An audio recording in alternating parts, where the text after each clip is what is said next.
Welcome to this explainer. We're diving straight into a massive, high-stakes balancing act today.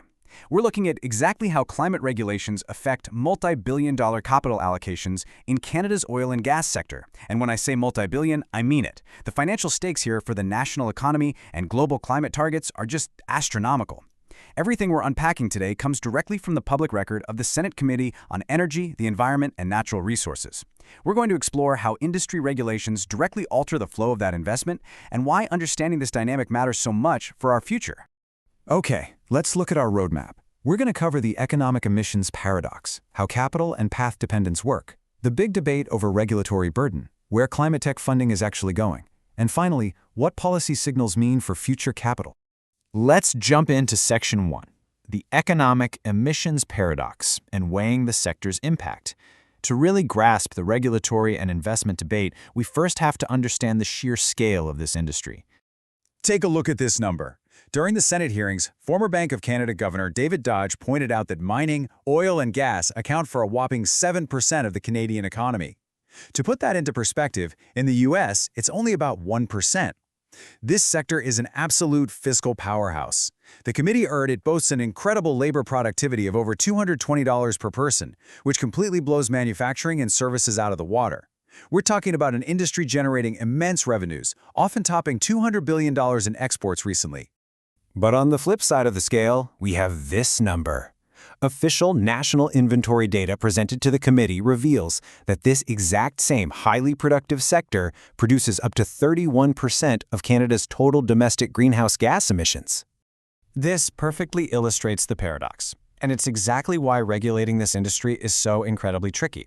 You have massive economic productivity and national importance sitting right alongside the absolute largest source of domestic greenhouse gas emissions.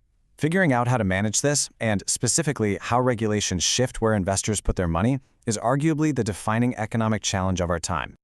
Moving on to Section 2, Capital and Path Dependence, or the mechanics of investment. To see how regulations impact those huge numbers, we need to look under the hood at the engineering economics. How does this industry actually spend its money? Imagine pouring billions of dollars into a massive offshore platform or a sprawling oil sands facility. This sector is defined by that extreme capital intensity. Because that initial check is so incredibly huge, once these giant assets are built, those sunk costs create what experts call path dependence. In plain English, there's a massive financial incentive to just keep pumping oil to recoup that initial investment, even if global demand starts to soften. The big money is already spent, so keeping the gears turning is relatively cheap.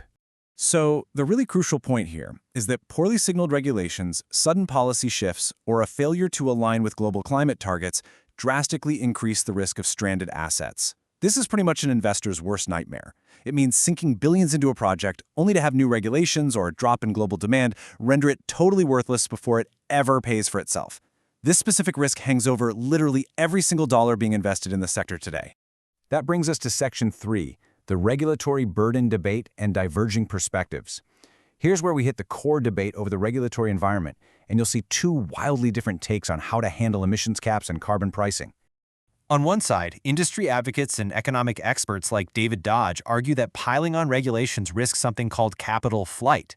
They warn that if the regulatory burden, like rigid emissions caps combined with carbon pricing, makes the market uncompetitive, investors are just going to pack up and take their money somewhere else. The argument is that keeping the sector competitive generates the exact export revenues and tax dollars we desperately need to actually pay for the broader green transition.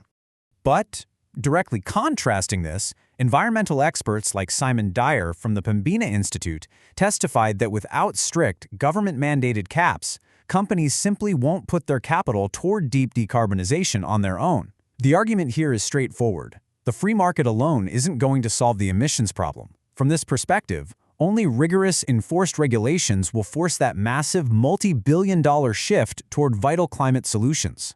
Now, this fundamental metric perfectly explains why these two camps are at odds. The industry is absolutely right when they claim they've made massive investments in lowering the emissions intensity of each barrel. For example, they've achieved a fantastic 23% reduction in the oil sands over 20 years. But environmental critics are also completely right when they point out that total absolute emissions are still rising. They actually went up 11% from 2005 to 2022. Why? Because overall production just keeps growing. Investors are caught right in the middle of this. They're funding efficiency gains, but new regulations are increasingly targeting those absolute total. Let's look at Section 4, Investing in Climate Technology, and where the capital actually goes. If absolute emissions have to drop to meet targets, how is the industry currently investing its capital in climate tech? The Senate data reveals a pretty stark contrast in where the money is going and what it's achieving. On one hand, we have relatively cheap, mature investments like methane abatement.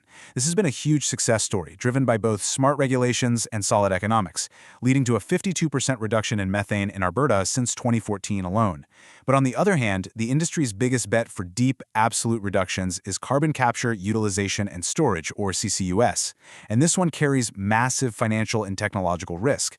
It's highly capital-intensive and, honestly, has historically under-delivered on its promises globally. You see, investing in CCUS isn't just about flipping a switch. It requires a complex, multi-step life cycle. First, you absolutely need perfect geology and clustered emission sources, which, to be fair, the oil sands do have.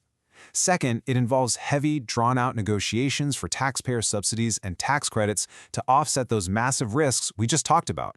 And finally, you have the actual capital allocation, what witnesses enthusiastically called getting steel in the ground. Critics argue that even with public money on the table, the actual flow of private capital into these projects is currently stalled because companies are waiting for more certainty. And that brings us to our final section, Policy Signals and Future Capital, the Road Ahead. Looking forward, how will the economy manage its highly productive, high-emissions workforce and infrastructure? The Senate record makes one thing crystal clear. Future capital allocation requires deliberate, predictable policy design. Investors absolutely need to understand the cumulative regulatory burden so they can model their long-term risks. They're also keeping a close eye on International Energy Agency scenarios, which suggest global oil demand could peak this very decade. But there's a massive opportunity hidden in all of this. The oil and gas sector has a highly skilled engineering workforce. Think about the people doing advanced process engineering, managing high-pressure pipelines, or operating complex thermodynamic facilities. Those exact skills are entirely transferable and absolutely crucial for building out hydrogen, geothermal, and other low-carbon infrastructure.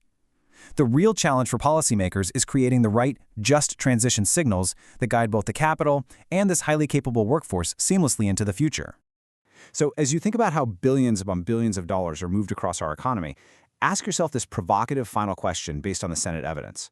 Will deliberate regulatory design successfully manage this industry's transition, aligning capital with climate goals and maintaining economic stability? Or will conflicting signals and a failure to adopt result in persistent, terrifying economic and climate risk?